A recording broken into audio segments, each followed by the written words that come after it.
welcome back to my YouTube channel.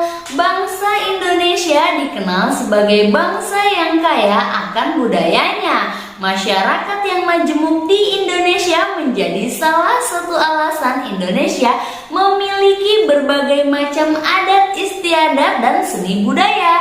Di antaranya banyak seni budaya itu ada budaya wayang dan seni perdalangan yang tumbuh dan berkembang sejak lama hingga sekarang melintasi perjalanan panjang historis Indonesia. Tapi tahukah kalian wayang tertua yang ada di Indonesia? Nah, pada kesempatan kali ini kita akan membahas wayang tertua yang ada di Indonesia dengan sejarah wayang beber. Makin penasaran? Ayo kita mulai. Tapi sebelum itu jangan lupa pencet tombol subscribe dan nyalakan tombol loncengnya.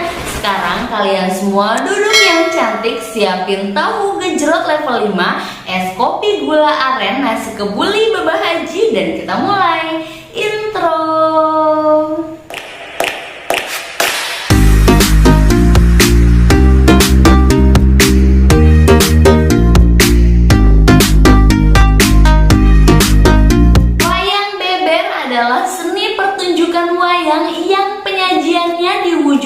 Dalam bentangan atau beberan, lembaran kertas atau kain bergambar dengan stilasi wayang kulit disertai narasi oleh seorang dalang.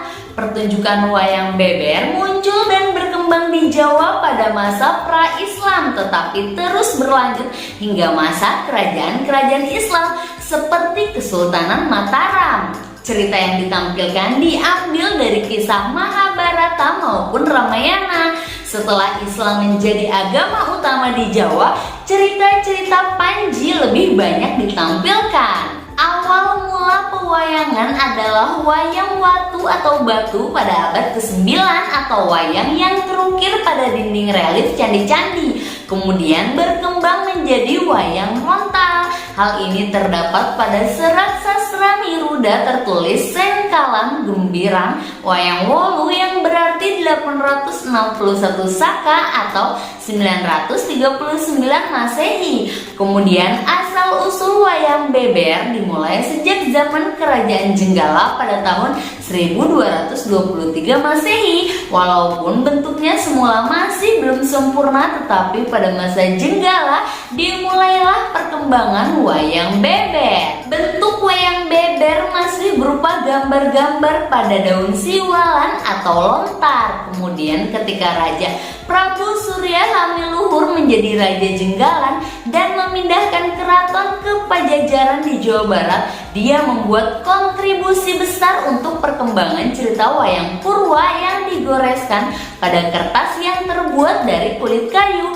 Disinilah awal dari pemakaian kertas untuk wayang beber pada tahun 1244 Masehi. Kertas itu berwarna agak kekuningan dan disebut sebagai gedog. Gambar-gambar di atas kertas tersebut dapat dibuat lebih besar dan lebih jelas, juga ditambahkan ornamen-ornamen. Tetapi gambar-gambar tersebut masih dilukiskan dengan warna hitam dan putih. Sedangkan pada masa Majapahit, ketika Jaka Susuruh menjadi Raja Majapahit di Jawa Timur pada tahun 1316 Masehi, gulungan kertas wayang tersebut di setiap ujungnya diberikan tongkat kayu panjang yang digunakan untuk menggulung cerita atau memperlihatkan cerita selanjutnya. Tongkat kayu tersebut dapat dipegangi dengan tangan selama penceritaan ataupun dimasukkan ke dalam lubang yang disiapkan di kotak kayu tersebut. Saat itu orang-orang mulai menyebutnya sebagai wayang beber.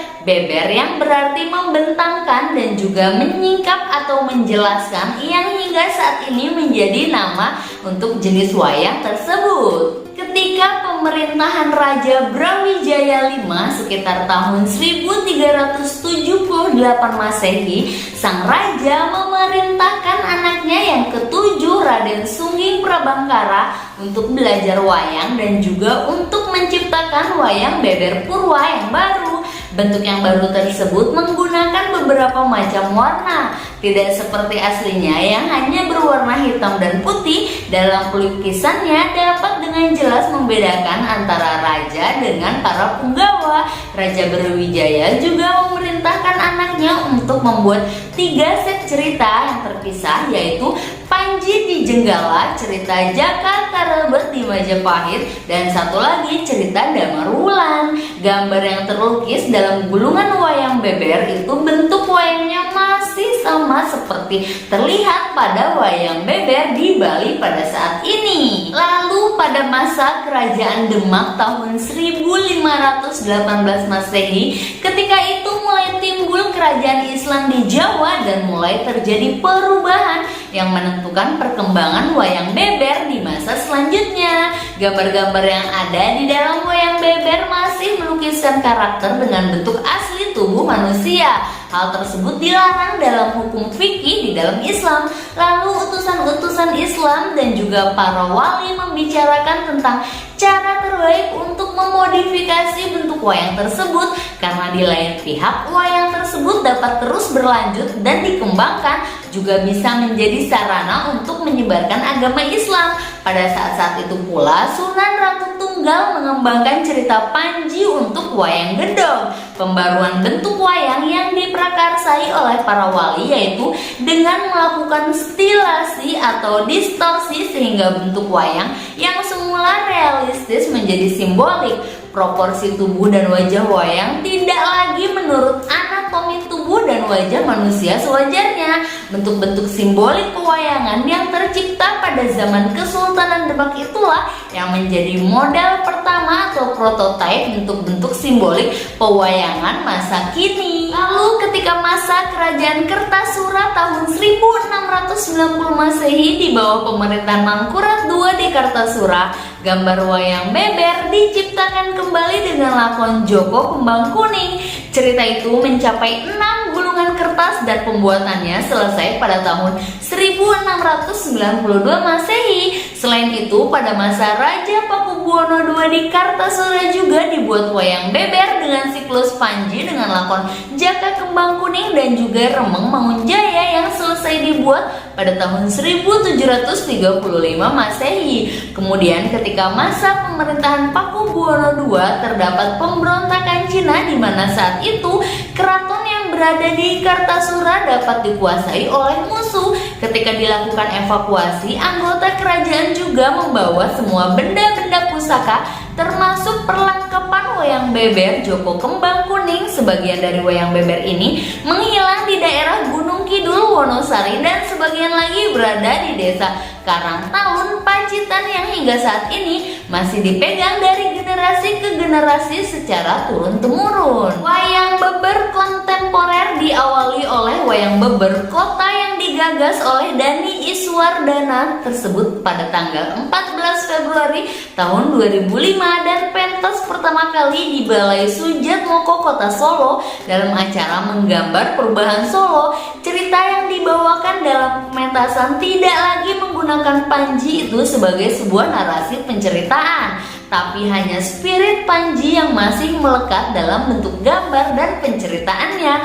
Karena pesan tentang Panji itu adalah hilangnya cinta kasih, lalu mencoba untuk bangkitkan hal itu melalui sebuah kesadaran kritik sosial, seperti hilangnya pasar tradisi yang diganti dengan mall yang lebih ke arah sosial. Cerita tersebut adalah hal yang tentang hilangnya cinta kasih itu dan diingatkan untuk dibangkitkan kembali. Bentuk lain pertunjukan wayang beber kontemporer juga dilakukan oleh komunitas wayang beber metropolitan di Jakarta. Pengembangan yang dilakukan disesuaikan dengan kehidupan metropolitan di Jakarta yang menawarkan berbagai hiburan dan kesenian yang beragam bagi warganya. Komunitas ini mencoba untuk memunculkan fenomena metropolitan yang ada ke dalam bentuk karya seni pertunjukan wayang beber kontemporer dan mencoba untuk menjawab permasalahan isu-isu perkotaan tetapi dengan bentuk kesenian. Baiklah, itulah tadi sejarah wayang beber. Wayang beber sudah jarang ditemukan dan sedikit sekali dalang serta orang yang ikut serta dalam pertunjukan wayang beber. Untuk itu, sebagai generasi penerus bangsa, sebaiknya kita turut melestarikan wayang tersebut dengan berbagai cara, antara lain mengadakan pertunjukan wayang beber, mengajak keluarga serta teman-teman untuk menonton pertunjukan wayang tersebut, mengundang dalang wayang untuk tampil di acara televisi, mengadakan talk show dengan dalang maupun orang yang sangat mengerti mengenai wayang beber, dan mengenalkan wayang beber ke masyarakat luas melalui berbagai media. Sedangkan bagi orang awam seperti kita dapat mempelajari sejarah, alur cerita, serta bagaimana pementasan wayang tersebut dengan membaca, memanfaatkan teknologi yang ada maupun bertanya kepada ahlinya. Selesai, jangan lupa subscribe dan nyalakan tombol loncengnya supaya kalian gak ketinggalan video-video seru lainnya. Sampai jumpa.